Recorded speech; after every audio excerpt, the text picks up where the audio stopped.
Hello friends, क्या आपको income tax notice मिला है? क्या आपको डर लग रहा है कि क्या करना चाहिए?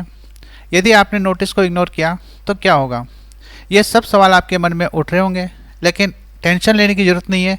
आज के इस वीडियो में हम आपको स्टेप बाय स्टेप बताएंगे कि इनकम टैक्स नोटिस क्या होता है, ये कितने प्रकार के होते हैं और इस नोटिस का आपको रिप्लाई कैसे करना चाहिए। तो बने रहिए वीडियो के अंत तक। अब बात करते हैं इनकम टैक्स नोटिस क्या होता है। दोस्तों, इनकम टैक्स नोटिस भारत के इनकम टैक्स डिपार्टमेंट द्वारा जारी किया जाता है।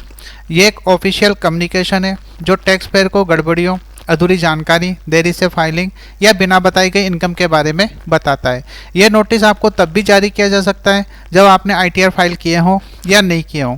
नोटिस किसी भी फाइनेंशियल ईयर के लिए आपको मिल सकते हैं।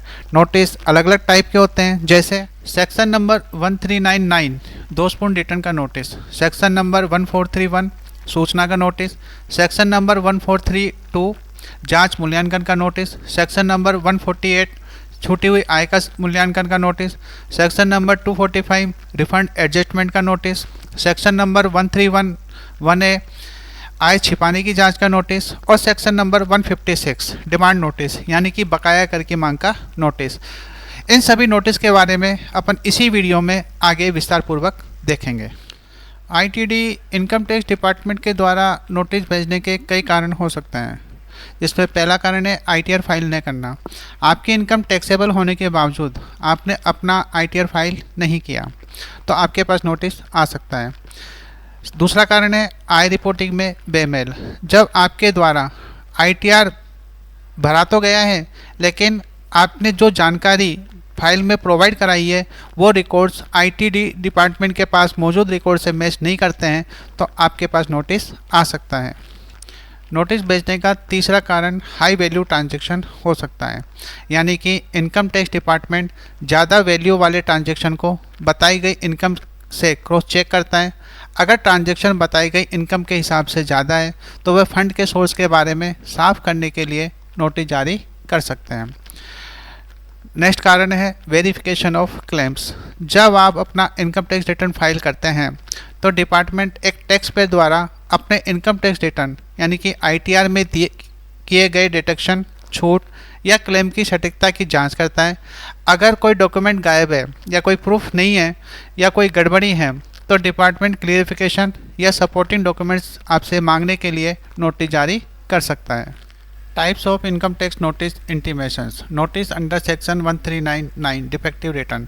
जब आप आईटीआर फाइल करते हैं तो इनकम्प्लीट रिटर्न या फाइनेंशियल स्टेटमेंट मिसिंग होने की वजह से, या आपने जो इनकम और डिडक्शन दिखाया है वो मैच नहीं कर रहे हैं, या आपने गलत आईटीआर फॉर्म का चयन कर लिया है, तो आपके द्वारा भरा गया आईटीआर आयकर विभाग द्वारा डिफेक्टिव माना जाता है और आयकर अधिनियम 1961 की धारा 1399 के तहत आपको नोटिस जारी किया जा सकता है। नोटिस जारी होने के 15 दिनों के अंदर आपको एक सही आईटीआर फाइल करनी होती है। यदि आप सही आईटीआर फाइल नहीं करते हैं तो आपका भरा गया आईटीआर इनवैलिड हो जाता है और ऐसा माना जाता है कि आपने आईटीआर अभी तक फाइल नहीं किया है, जिससे आपको पेनल्टी लग सकती है या अन्य परिणाम आपको भुगतने पड़ सकते हैं। नेक्स्ट है नोटिस अंडर सेक्शन 1431। ये एक प्रकार का सूचना पत्र है। जब आप आईटीआर फाइल कर चुके होते हैं तो आपका आईटीआर प्रोसेस होने के बाद आपको ये भेजा जाता है। ये ऑटो जनरेट होता है, जिसमें ये इन्फॉर्मेशन होती है कि आपका रिफंड बनता है या नहीं, आपकी इनकम टैक्स पेएबल है या नहीं, या न तो कोई रिफंड बनता है और न ही कोई बकाया। ये सभी प्रकार की इन्फॉर्मेशन इसके अंदर होती है। यह नोटिस आयकर अधिनियम 1961 की धारा 1431 के अंतर्गत जारी किया जाता है। आप इस नोटिस को चेक कर सकते हैं। यदि आपको दी गई सभी जानकारी सही लगती है तो कोई कार्रवाई की आवश्यकता नहीं है, आपको इसका रिप्लाई करने की कोई ज़रूरत नहीं है। लेकिन यदि आपको कोई मिसमैच या डिफरेंस लगता है तो आप इसका उत्तर दें और एक नई संशोधित आईटीआर फाइल करें। नेक्स्ट है नोटिस अंडर सेक्शन 1432 जांच मूल्यांकन का नोटिस। यह नोटिस आयकर विभाग द्वारा तब जारी किया जाता है जब आपके द्वारा भरी गई आईटीआर में सस्पिशियस एंट्रीज दिखती है, या आपने अपनी आय को कम दिखाया है, या आपने अत्यधिक कटौती या रिफंड का दावा किया है। यह नोटिस आयकर अधिनियम 1961 की धारा 1432 के अंतर्गत जारी किया जाता है। यदि आपके पास में इस प्रकार का कोई नोटिस आता है तो आपको तय सीमा के अंदर इसका रिप्लाई करना होता है। यदि आप इस नोटिस को इग्नोर करते हैं तो आप पर भारी जुर्माना लग सकता है। नेक्स्ट है नोटिस अंडर सेक्शन 148 यानी कि छूटी हुई आय का मूल्यांकन का नोटिस।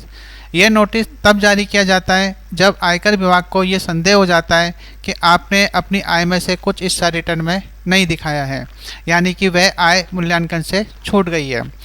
इसके कॉमन रीज़न हो सकते हैं कि हाई वैल्यू ट्रांजैक्शन आपने रिपोर्ट नहीं करी है, या मिसमैच विद फॉर्म 26 AS और AIS, या कर टैक्सेबल इनकम होने के बावजूद आपने ITR फाइल नहीं किया है।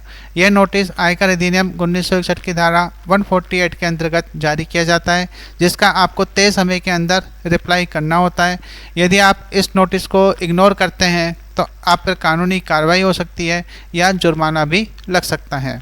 नेक्स्ट नोटिस अंडर सेक्शन 245 के अंतर्गत आता है, जहां adjustment of refund against outstanding demand यानी बकाया कर राशि के विरुद्ध रिफंड का समायोजन। यह नोटिस तब जारी किया जाता है जब आयकर विभाग को लगता है कि आपके पिछले वर्ष का टैक्स बकाया है और वर्तमान वर्ष में आपको रिफंड प्राप्त होना है। ऐसे में डिपार्टमेंट बकाया राशि की भरपाई के लिए रिफंड को समायोजित कर सकता है। यह नोटिस आयकर अधिनियम 1961 की धारा 245 के अंतर्गत जारी किया जाता है। आपको इस नोटिस को ध्यान से पढ़ना है। अगर आप एडजस्टमेंट से सहमत या असहमत हैं तो निर्धारित समय में आपको इसका उत्तर देना है। अगर आप उत्तर नहीं देते हैं तो डिपार्टमेंट स्वतः समायोजन कर सकता है। Next notice under section 1311A के अंतर्गत आता है, जहां आय छिपाने की जांच का संदेह होता है। यह नोटिस तब जारी किया जाता है जब आयकर विभाग को लगता है कि आपने आय छिपाई है या आप टैक्स चोरी करने वाले हैं। यह नोटिस विभाग को अधिकार देता है कि वह आधिकारिक मूल्यांकन असेसमेंट शुरू होने से पहले ही जांच शुरू कर सकें। नोटिस जारी होने का प्रमुख कारण है टैक्स चोरी का संदेह, अघोषित आय संपत्ति, मिसमैच इन फाइनेंशियल डेटा, किसी मुखबिर, खुफिया या सर्वे के आधार पर जानकारी प्राप्त होना। यह नोटिस आयकर अधिनियम 1961 की धारा 1311A के तहत जारी किया जाता है। इस नोटिस में विभाग आपको कोर्ट से सम्मन भेज सकता है, आपसे डॉक्यूमेंट और साक्ष्य मांगे जा सकते हैं, आपको पूछताछ के लिए भी बुलाया जा सकता है। आपको जांच में पूर्ण सहयोग करना चाहिए।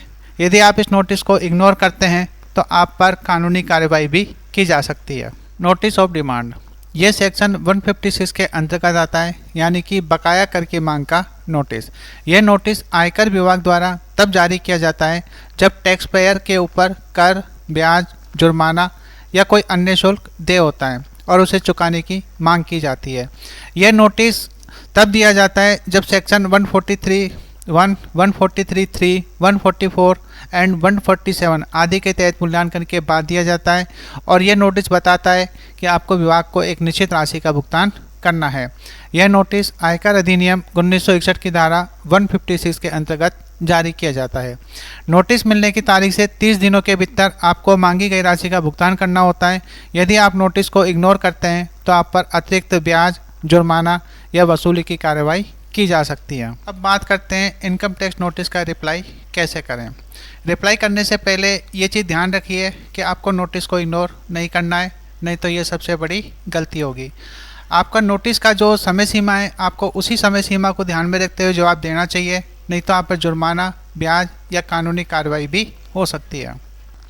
सबसे पहले नोटिस को ध्यान से पढ़ें, उसका सेक्शन नंबर समझें, नोटिस के अनुसार अपने आवश्यक दस्तावेज तैयार रखें, इनकम टैक्स पोर्टल पर लॉगिन करें, ई प्रोसेसिंग या रेस्पॉन्ड टू नोटिस सेक्शन में जाकर अपना उत्तर सबमिट कर दें।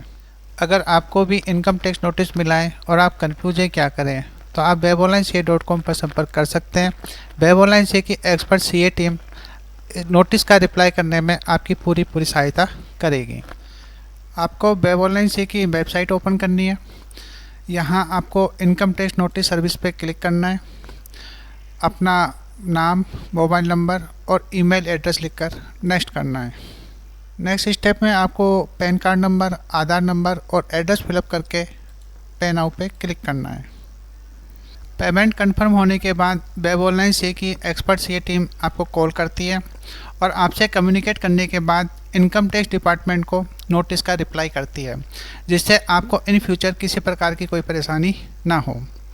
तो दोस्तों, यदि आपको वीडियो हेल्पफुल लगा हो तो लाइक करें, शेयर करें और हमारे चैनल को सब्सक्राइब जरूर करें। मिलते हैं नेक्स्ट वीडियो में, तब तक के लिए धन्यवाद।